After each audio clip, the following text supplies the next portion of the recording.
buenas tardes, muy buen día, muy buenas noches. Sabemos que ustedes ven estos videos en diferentes horarios, están abiertos para todas las personas que son parte de el prefacultativo como tal. Esta sexta sesión que nos ha tocado a nosotros poder ver es respecto a la nacionalidad y la ciudadanía. Son conceptos muy importantes, son conceptos que debemos conocer, son conceptos relevantes para el ejercicio de derechos políticos que tenemos todos nosotros. Es por eso que respecto a la nacionalidad vamos a poder determinar conceptualmente de que la nacionalidad, desde la formación de las naciones que se tiene y organizaciones sociales, todo individuo se adscribe necesariamente a una nación, por ende a una nacionalidad. La adherencia del individuo a un grupo social, llámese tribu, clan, familia, sociedad o nación, responde a una realidad social, a lo que ahora le llamamos nacionalidad. Es el ligue que tenemos cada uno de nosotros adscritos a un determinado territorio y a partir de eso cumplimos todas sus normas, todos sus mandatos y todo el ordenamiento jurídico que emerge a partir de este vínculo que existe con un determinado territorio. Tres son las características más importantes de la nacionalidad como vínculo jurídico. Primero, es necesaria, la nacionalidad es necesaria. Toda persona requiere una nacionalidad para subsistir. No se concibe la idea de una persona sin nacionalidad. Segunda, es exclusiva. Dentro de la legislación boliviana, en su artículo 143, numeral primero y segundo, los bolivianos adquieren la nacionalidad, que adquieren la nacionalidad no perderán la suya y tampoco perderán los extranjeros que adquirieron la nacionalidad boliviana. Eso que nos da a entender de que tenemos dos posibilidades de adquirir la nacionalidad boliviana. Por origen, de acuerdo al nacimiento que nosotros tenemos dentro del territorio boliviano, y en algún caso por naturalización, que son extranjeros que han vivido un determinado tiempo, han consolidado ciertos requisitos y a partir de estos requisitos han consolidado la nacionalidad boliviana como tal. En ningún caso la constitución política del Estado establece que puedan perder esta calidad de nacionales, ¿no? Salvo que exista renuncia. En algunos casos sí existe renuncia expresa porque otros países no admiten la doble nacionalidad o no hay un convenio con Bolivia para que puedan tener esa dualidad de nacionalidades. Es voluntaria, es un vínculo voluntario porque toda persona puede cambiar de nacionalidad siempre y cuando lo desee, al igual que nosotros, o al igual que algunos extranjeros pueden adquirir generalmente la nacionalidad boliviana, también la pueden perder, nosotros tenemos la misma posibilidad y por eso es voluntaria. Muchas personas que se van al extranjero hacen renuncia expresa a la nacionalidad boliviana para adquirir otra nacionalidad. Entonces son requisitos, condiciones con las cuales estas personas tienen la posibilidad de tener esta nacionalidad. Tenemos que hablar de los bolivianos por naturalización. En realidad la naturalización es un proceso, es un procedimiento con el cual las personas pueden adquirir la nacionalidad boliviana.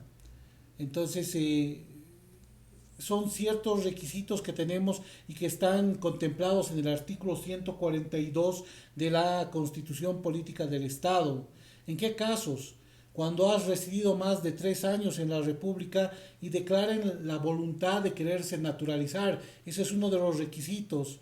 ¿No? El requisito de residencia de estos 3 años se puede reducir a 2 cuando los extranjeros tengan cónyuge o hijos bolivianos o padres sustitutos bolivianos. Entonces en esos casos se reduce a 2 años. Los que presten servicio militar a la edad correspondiente también es una forma de ya adquirir la nacionalidad boliviana. O los que para sus servicios al país obtengan su naturalización desde la Asamblea Legislativa Plurinacional. Entonces son requisitos con los cuales una persona puede adquirir la nacionalidad. La nacionalidad de la mujer casada, esto se maneja en base a ciertas normas de carácter internacional, pero podemos tener los siguientes elementos que son muy importantes que ustedes los vayan entendiendo. El matrimonio es un contrato que modifica el estado civil de las personas, que no tiene por qué cambiar la nacionalidad. O sea, eso es muy importante.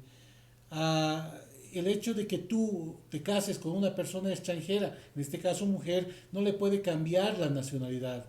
O que un extranjero se case con una boliviana no le podría cambiar la nacionalidad.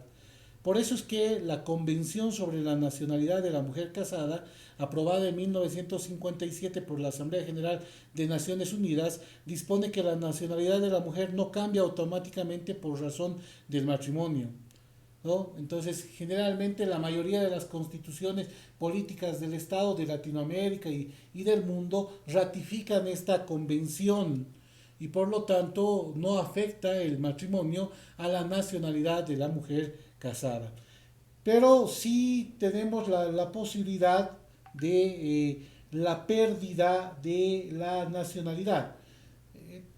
Un poquito para ampliarles, podemos hablar de clases de nacionalidad que tienen que ver específicamente con el jus soli, que es el derecho de suelo, donde aparecieron cuando las organizaciones sociales se volvieron sedentarias y ocuparon permanentemente un territorio. Entonces, es a partir de ese momento que estabas ligado directamente a un determinado territorio donde te asentabas, donde ya no te movías, empezabas a generar ciertas relaciones con el grupo social con el que ibas formando este tipo de territorios.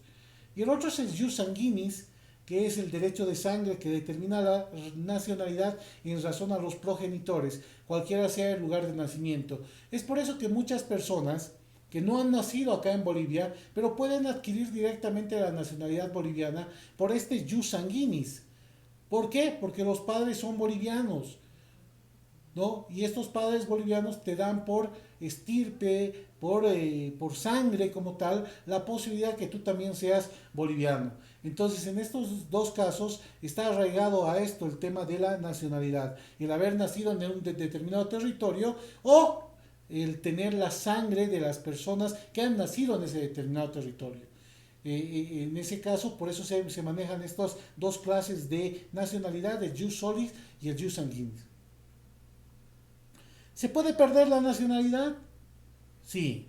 Dentro de lo que establece el artículo 28 de la Constitución Política del Estado, establece el ejercicio de derechos políticos se suspende en los siguientes casos. Lo habla como una suspensión, pero en términos genéricos es una pérdida del derecho de la nacionalidad.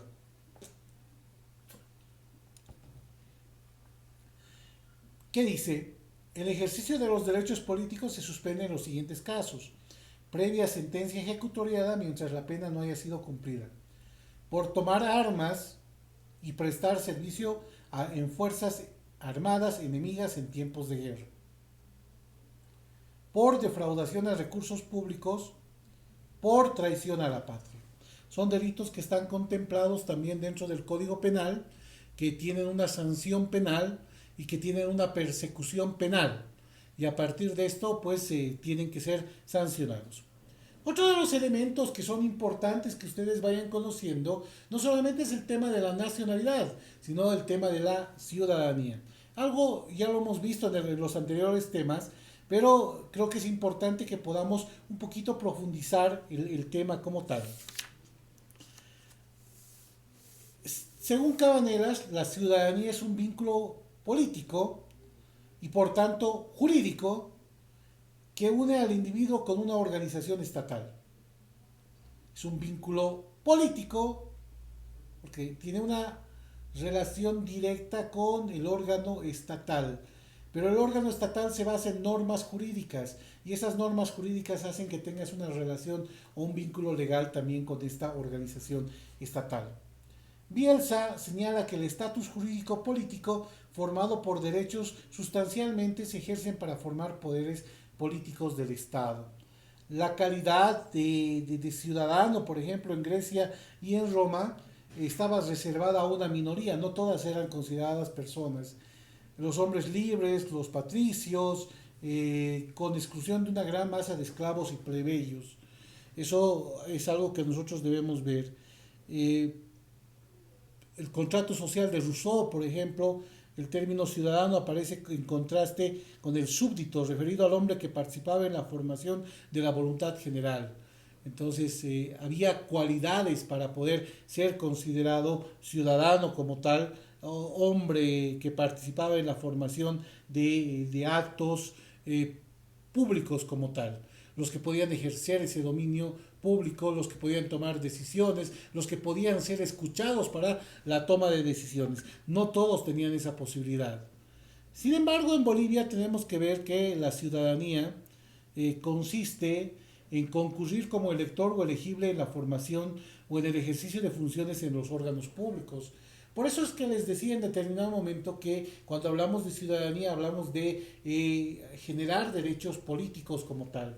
Esos derechos políticos que tienes tú, que tengo yo, que tenemos todos nosotros, de poder ser elegidos o ser elegibles. Hoy en día estamos pasando por diferentes etapas de formación o construcción de derechos políticos. Por ejemplo, las elecciones subnacionales es una forma de poder aplicar estos derechos políticos. ¿Por qué? Porque existe una serie de candidatos que ejercen su posibilidad de ser tu representante en algún momento, y por eso es que te piden el voto, y tú de forma pasiva, el momento de irles a dar el voto, pues vas a elegir a ciertas autoridades para que manejen durante un determinado tiempo el aparato estatal. En este caso, las gobernaciones, los municipios, etcétera, que son aquellas instituciones que están en algún tipo de campaña política para acceder a los cargos públicos. Entonces, por eso es importante el tema de la ciudadanía, de ser sujeto de derechos y obligaciones de carácter político, de poder participar en todas las actividades que tienen que ver con los procesos electorales, como elegible o para elegir a las personas, ¿no? Ser sector activo, ser sector pasivo como tal. Entonces,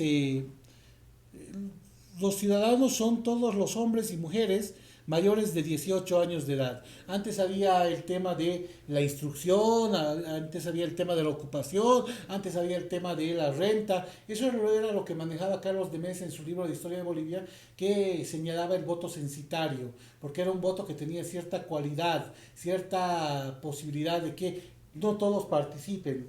Pero hoy en día todos tenemos que participar a partir de los 18 años de edad. Es más, se ha profundizado el tema de la equidad que debe existir entre hombre y mujer, no solamente el fortalecimiento de la posibilidad de que tengas que interactuar entre hombres y mujeres, hacer tal vez ese equilibrio en cuanto a las personas que van a ser elegidas como tal. Entonces es importante que nosotros veamos estos temas que son de carácter trascendental. Es a partir de esto que se va a elegir a ciertas autoridades y vamos a estar nosotros sometidos a estas normas. Antes de pasar a la soberanía, vamos a hablar de la ciudadanía y el voto femenino. Hasta 1945 no se otorgó la ciudadanía ni el voto a la mujer, es decir, no tenía una participación activa, porque sí, o sea, desde 1826 no han tenido una participación activa, porque es más, no eran consideradas como parte de las personas que podían ser servidores públicos, o sea, tenían un voto muy cualificado, y dentro de esa cualificación estaba el no ser mujer. Entonces siempre se ha ido dando eso, pero es hasta 1945 que recién se otorgó la posibilidad de que la mujer vaya votando. Un decreto supremo de 21 de julio de 1952 que instruye el sufragio universal, directo, igual, individual, secreto, libre, obligatorio, colocó a la mujer en el mismo plano que al hombre respecto al goce de sus derechos políticos como tal, que obviamente posteriormente, a posteriori fue ya constitucionalizado en la reforma constitucional de 1967. Por eso esa reforma es muy importante para el tema del ejercicio político de los derechos de las mujeres. ¿Se puede suspender la ciudadanía? Sí, bajo las mismas características que se tenía en cuanto a la nacionalidad. Tomar armas o prestar servicios en ejército enemigo en tiempos de guerra, por defraudación a caudales públicos, por traición a la patria. En esos casos se suspende la ciudadanía. Son los mismos casos en los cuales se suspende en el tema de la nacionalidad. Tenemos que hablar de la soberanía. La soberanía reside en el pueblo. Generalmente tenemos, la soberanía proviene de la voz latina superanus, que quiere decir Señor Supremo, soberano. Es uno de los conceptos más discutidos en la ciencia política, que relaciona directamente con los de Estado, gobierno, etcétera, etcétera. La soberanía apareció originalmente con un sentido político en cuanto se refiere al poder de decisión o del mando, al gobierno, a autoridad o al fenómeno político. Y eso es la soberanía. Pero la soberanía es el poder del pueblo, ¿no? La soberanía que es el mandato que le das a una determinada persona, y esa soberanía se la tiene que trasladar al pueblo. Pero tú eliges a una persona. Esa persona va a ser parte de quien tome las decisiones. ¿Pero a quién se debe? Al pueblo. Entonces, por eso es importante que hablemos de esto. Según Rousseau, la soberanía es el poder que tiene el pueblo de darse sus propias leyes, de organizarse políticamente y de gobernarse por sí mismo. No lo haces de forma conjunta, sino lo haces a través de personas que vas eligiendo en el tiempo y que van formando parte eh, de las autoridades que van a generar gestión dentro de un determinado territorio. Para Smain, la soberanía es la autoridad suprema que no reconoce poder alguno superior o concurrente en cuanto a las relaciones que regula. Entonces son varios los elementos, la importancia de poder vivir en un pueblo soberano como tal, y que sepas de que esa soberanía siempre en última instancia va a estar en el pueblo. Duverger nos habla que el supremo poder de mando, aquel que pertenece a la más alta autoridad. Obviamente nosotros como pueblo le transmitimos esta soberanía a una determinada autoridad, y esa autoridad tiene que actuar en consecuencia a lo que nosotros queremos.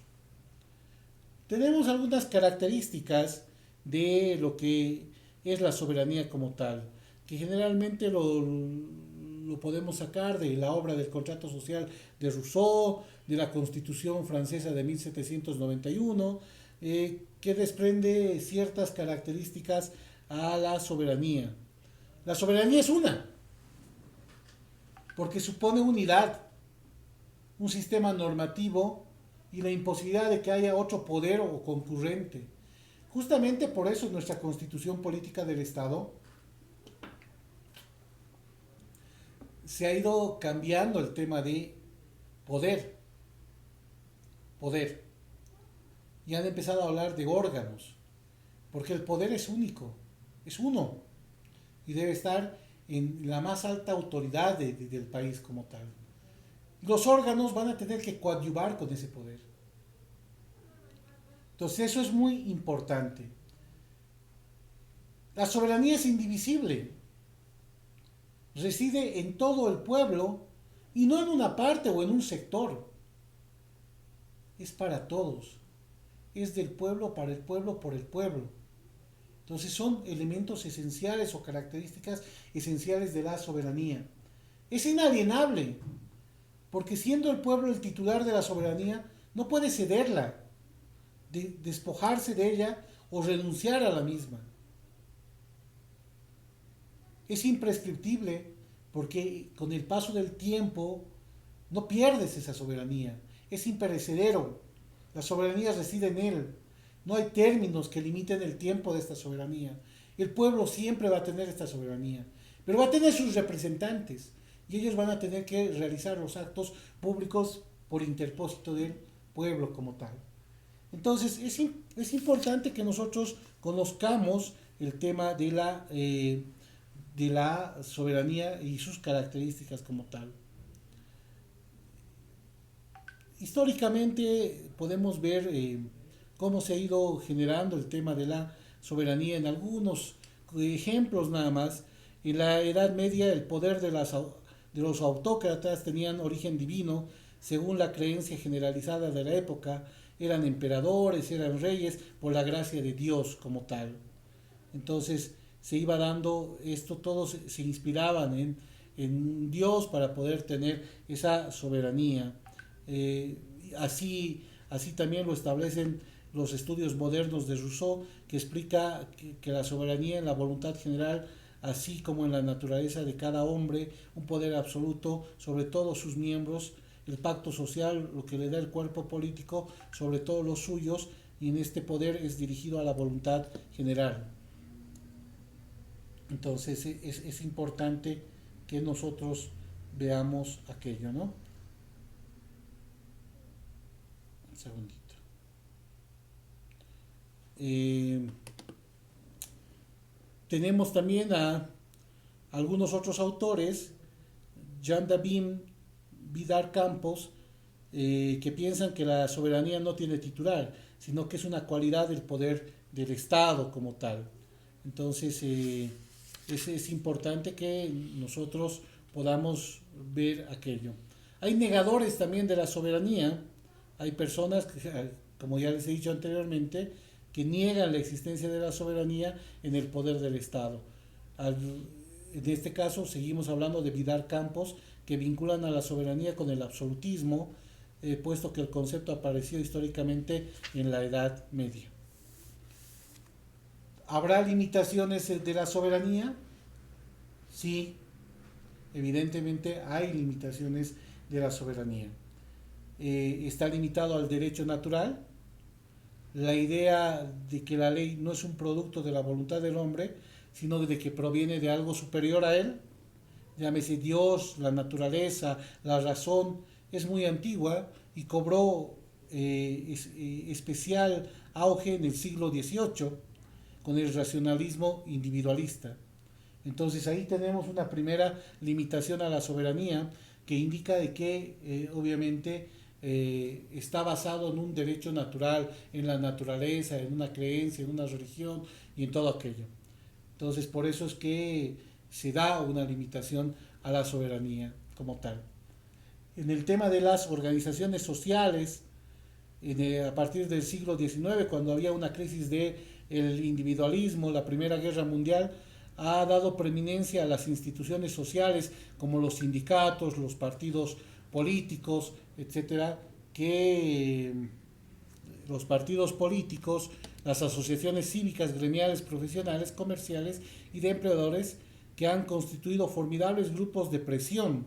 Entonces, en ese caso, han tratado de quitar ese rol preponderante de las autoridades y han tratado de quitarle esa soberanía como tal. Entonces, ha sido una limitación a la soberanía. La comunidad internacional, también a partir del derecho internacional, la comunidad jurídica internacional, la integración regional, son factores que limitan también en gran medida la independencia o la soberanía exterior, ya que empiezas a tener ciertas normas de carácter general que las tienes que aplicar en determinado territorio, a través de convenios, a través de tratados, a través de todo aquello que van limitando ese derecho a la soberanía que tú tienes, pero los tienes que cumplir, porque generalmente estas son instituciones que son de derechos humanos como tal. Por eso es que la Carta de las Naciones Unidas contiene una serie de normas jurídicas que tratan de obligar a todos los países suscribientes y que ratifican dentro de sus países la imposición de todas estas normas, ya sea para evitar conflictos, para mantener la paz, para buscar los derechos humanos, pero ahí van limitando tu derecho a la soberanía como tal. Entonces, el derecho internacional también, desde fines de la Segunda Guerra Mundial, empieza a generar la creación de Naciones Unidas, de la Declaración Universal de Derechos Humanos, del derecho internacional humanitario. Entonces vienes a tener tú la posibilidad de tener normas de carácter internacional que tienen que ser de cumplimiento obligatorio en los países. Por eso es que es importante el tema de la soberanía. La soberanía en la Constitución boliviana. Dentro de nuestra Constitución encontramos los siguientes preceptos con referencia al concepto de soberanía. El artículo 1 se declara que Bolivia es un Estado libre, independiente y soberano, apareciendo la soberanía como un atributo del Estado como tal. El artículo 7, la soberanía radica en el pueblo, que viene a ser el titular y que ejerce de forma directa y delegada, ¿no? Entonces, son formas en las cuales nosotros tenemos a la soberanía dentro del manejo del Estado como tal.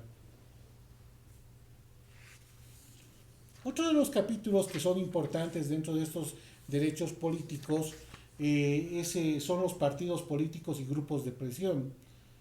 Eh, Partidos políticos proviene de la voz latina pars, que significa parte o fracción. Eso significa partido. Proviene de la voz latina pars, que significa parte o fracción. Son una parte en la que divide la opinión pública y particularmente la opinión ciudadana, con el objeto de trazar y ejecutar planes tendentes a la formación de los órganos de gobierno y su funcionamiento. Hoy en día estamos teniendo todo esto porque tenemos una serie de partidos políticos, agrupaciones ciudadanas y una serie de elementos que nos llevan a nosotros a ver el tema de dividir a la opinión pública y particularmente a esta opinión ciudadana con el objeto de que su plan de gobierno nos demuestren de que es el mejor y a partir de eso elegir en base a un voto consciente. Entonces, esa es la idea y obviamente eso es lo que se pretende como tal. Eh, Linares Quintana señalaba que el partido político es una asociación de individuos al margen de la organización estatal cuyo número representa una parte de la ciudadanía. Pars pro toto, dice, unidos por un conjunto de ideas comunes para la finalidad política de la conquista del poder. O sea, en última instancia, estos partidos políticos quieren conquistar el poder, quieren replicar el poder, retener el poder mediante mecanismos con los cuales ellos puedan cumplir, puedan buscar el consenso del pueblo, que es la legitimidad, pero mediante actos legales, que es la legalidad. Entonces, esa es la finalidad de estos elementos muy importantes. Para, para Weber, quien lo define sociológicamente como las formas de socialización que descansando en un reclutamiento formal libre tienen como fin proporcionar poder a sus dirigentes dentro de una asociación y otorgar por este medio sus miembros activos determinadas posibilidades ideales y materiales. Entonces, ustedes se van dando cuenta de la necesidad de estos partidos políticos que tienen sus funciones, porque si no, no tendría una razón de ser el tener un partido político como tal. Que hay muchos partidos políticos hoy en día, generalmente por la falta de ideología que existe, vas generando muchos partidos políticos, agrupaciones ciudadanas, pero tienen ciertas funciones estos partidos políticos. ¿Cuáles son estas tres grandes áreas en las que deben ellos inmiscuirse? Por ejemplo, orientar a la opinión pública. La primera función de estas organizaciones se dirige a la opinión general, a orientar a la opinión en general y a los ciudadanos en particular sobre las tareas que deben cumplir el pueblo en ejercicio y en expresión de su soberanía. Entonces, el primer tema es la educación, la orientación que debe existir respecto a lo que ellos puedan hacer en el ámbito de sus funciones o cuando ellos puedan asumir funciones como tal. La función electoral, que consiste en el proselitismo, es el despliegue de cada partido en base a un programa ideológico y de gobierno para atraer a esa masa de electores como tal.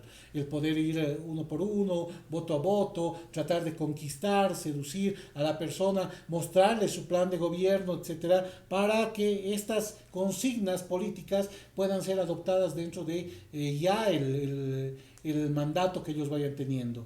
Y finalmente tienen la función de gobierno, tiene lugar cuando un partido conquista el poder democráticamente y a partir de eso tienes un programa que va a ser el foco de atención del cumplimiento de cada uno de estos elementos importantes. O sea, ellos van cumpliendo, ellos van cumpliendo con su plan de gobierno, entonces tú tienes este elemento que es una función de gobierno. Esto va a dar lugar al éxito del partido político dentro de la vida pública, porque hay muchos partidos que no cumplen con sus planes de gobierno. Entonces, en ese caso, nosotros tenemos que tratar de generar aquello. Tienen sí normativas que regulan aquello. Hoy en día sí tenemos varias normativas. Hemos empezado con la ley de partidos políticos de 1983 y hoy en día se maneja la ley 018, la ley 026, etcétera, que se va manejando respecto a la participación de estos partidos políticos y el cumplimiento de estas normas dentro de los mandatos que tiene el órgano electoral plurinacional.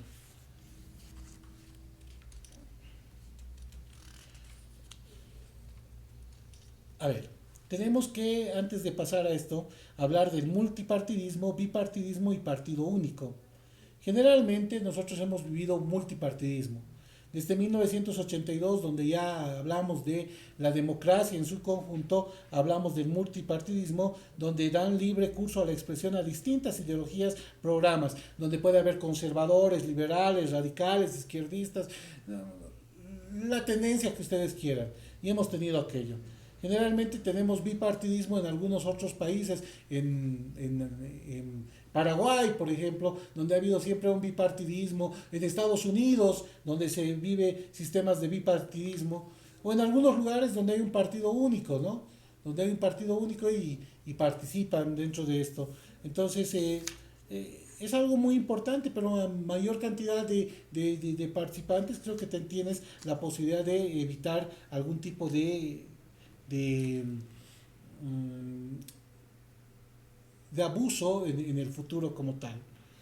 Bueno, grupos de presión. Es otro de los temas que nosotros tenemos que verlo y analizarlo.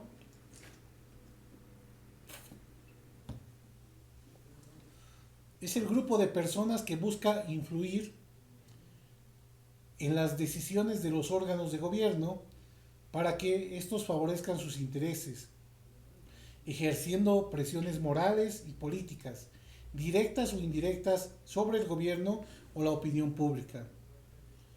Eh, Son grupos de presión, son personas que tratan de buscar sus objetivos como tal, son agrupaciones, son asociaciones, son sociedades, son sindicatos que quieren, por todos los medios a su alcance, directos o indirectos, influir en las políticas económicas, sociales o algunas veces espirituales o administrativas. Entonces, son agrupaciones que están en aquello. Ha habido en la historia camarillas, logias, cofradías dedicadas a presionar por intereses netamente particulares. ¿Cuál es la diferencia de estos grupos de poder con los partidos políticos como tal? Los partidos políticos y los grupos de presión no son la misma cosa. A diferencia de aquellos, estos no asumen necesariamente una posición política, no tienen un programa de gobierno, no realizan proselitismo electoral, no buscan la conquista del poder ni asumen responsabilidad, ¿no? Actúan sobre el gobierno, pero desde afuera de él, no en su seno. Influyen sobre los detentadores del poder, pero no aspiran a detentar el poder. Ellos, ellos tratan, al menos no directamente, de tratar de que modifiquen o cambien de acuerdo a sus necesidades. Entonces, por eso es que se acercan y colaboran en algunos casos y que tienen que ver con esto, ¿no? Son grupos de presión. Eh, Hay una clasificación de estos grupos de presión. Son grupos exclusivos y parciales. Los primeros se ocupan solamente eh, de ejercer únicamente o hacer presión ante los poderes públicos para conseguir sus objetivos. En cambio, los parciales son aquellos que básicamente tienen otras ocupaciones, que se dedican algo de su tiempo en determinadas materias para influir sobre las autoridades. Generalmente, cuando se dedican a temas de derechos humanos, esto es algo parcial. Pero aquellas personas que todo el momento, permanentemente están haciendo lobbyings, para poder cambiar todas las políticas estatales, son de carácter exclusivo, se dedican de forma exclusiva al manejo del aparato estatal. Pero cuando tienen temas concretos, es el tema de carácter parcial como tal, ¿no? También tenemos a grupos privados o públicos. La presión se ejerce en principio por grupos que representan intereses privados sobre los poderes públicos, que pueden también provenir de secciones de la administración pública que demandan la atención a sus reclamaciones, ¿no? Entonces, muchas veces tenemos el tema de grupos de presión por parte de, acá en Bolivia, por ejemplo, la Confederación de Empresarios Privados. Es una forma de grupo de presión que te pide al gobierno que pueda cumplir con ciertas políticas para liberar aranceles, para poder en algún caso ellos tener mayor posibilidad de recursos o de ingresos. Pero también tienes la parte de los poderes públicos, el tema de hoy en día los médicos que están pidiendo que se determine una cuarentena, que si no, ellos van a tener que hacer un paro. Entonces vas generando grupos que en este caso son de carácter público. ¿Por qué? Porque son servidores públicos, son servidores médicos que están pidiendo y están presionando como tal para que se evite mayores casos de contagio de COVID. Entonces vas generando esas dos posturas, tanto los privados como los públicos. Entonces eso se va dando en este caso, ¿no? Entonces tenemos la relación entre partidos y grupos, como en toda gestión ante los órganos de gobierno, es formalmente política, cuando hay esta relación entre partidos y grupos como tal. Pues en muchas situaciones sus intereses convergen cuando no son idénticos, pero pueden en algún caso trabajar de forma conjunta. Generalmente esto se da cuando existen grupos de presión que también que tienen tal vez algún tipo de base o tienen de coincidencia con algún partido político que generalmente son de oposición. Entonces ahí se va generando esta posibilidad. Muchas veces se lo ha hecho entre la Central Obrera Boliviana, por ejemplo, con el MNR, en el tema de la Revolución de 1952, en Francia, con los comités de cooperación antifascista y los partidos de izquierda, y en otros casos de cooperación igualitaria. Generalmente tenemos esos elementos que nos hacen a nosotros ver que en algún momento un grupo de presión puede también unirse con un partido político. Sufragio, ya vamos a ir concluyendo. El sufragio es un acto por el cual el ciudadano expresa su voluntad en ejercicio de sus derechos políticos por la constitución de los órganos de gobierno. Es muy importante lo que nos refiere Vidal Campos en este caso, porque nos dice que es una técnica o un procedimiento institucionalizado mediante el cual el cuerpo electoral, que es un conjunto de hombres con derecho electoral activo, llamado también electorado activo, hace manifestación o expresión de opiniones políticas. Es importante esta actividad del sufragio porque es el momento en el cual tú estás dando la voluntad de poder elegir a una determinada persona. Y es por eso que es importante que nosotros ejerzamos ese derecho de sufragio. No solamente el voto, sino también el hecho de sufragar como tal. Por eso es importante, hoy en día mucho más, por eso es que quieren suspender el tema de las elecciones del 7 de marzo, porque no va a haber tanta afluencia de las personas, y cuando no hay afluencia se rompe este tema del sufragio, no tanto el tema del voto, sino el tema del sufragio, el poder emitir ese voto, el poder generar ese voto, ¿no? Entonces es importante aquello. Respecto a la naturaleza del sufragio, es de derecho natural bajo la doctrina del contrato social de Rousseau. El sufragio es un derecho natural inherente a la persona humana y anterior a toda norma positiva, ¿no? Es un derecho político, definitivamente que es un derecho político. Smain sostiene que más allá que es un derecho natural, el sufragio es un derecho público derivado del Estado que solo existe en el Estado y no puede existir contra él. Es una función pública, el sufragio es una institución pública que los ciudadanos debemos cumplir para formar órganos de gobierno. Es derecho y función. Para otros autores el sufragio es un derecho, pero también es una función. Porque sí, porque vos vas a ejercer un derecho, pero en algún momento te pueden nombrar jurado electoral y vas a tener que tener una función dentro del proceso electoral. Entonces cada uno de las personas que forman parte del proceso electoral, tanto los jueces electorales, los notarios electorales, los jurados electorales, son parte de todo el proceso electoral. Importantísima parte, ¿no? es un derecho y una función, por eso es importante. Hay dos clases de votos que vamos a ir viendo dentro del sufragio. O sea, tenemos que primero diferenciar la parte del sufragio y el voto. O sea, eso es algo importante que ustedes tienen que ver. El voto es un instrumento con el que se ejerce el derecho, función, sufragio. Hay que distinguir ambos términos que no son sinónimos. En efecto, en ejercicio del sufragio puede uno concurrir al recinto electoral, firmar el registro, obtener la papeleta y no votar. Entonces, ¿cuál es el tema? O sea, el tema es de que tú concurras, y una vez de que tú concurras al recinto electoral, puedes o no votar. A veces puedes votar nulo, a veces puedes votar blanco, algunas veces puedes votar por la persona que realmente ha generado en ti la convicción de un cambio dentro de la sociedad. Entonces vas generando en este caso aquello. Entonces por eso es que tenemos clases de votos dentro de este proceso. El voto directo o de primer grado, el votante elige por sí mismo a sus representantes sin intermediarios, como ocurre dentro de la votación del presidente o vicepresidente.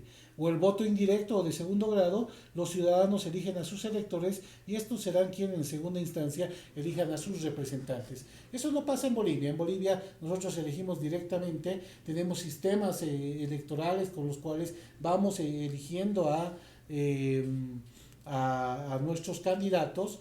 Lo hacemos de forma directa porque elegimos a nuestro presidente y vicepresidente.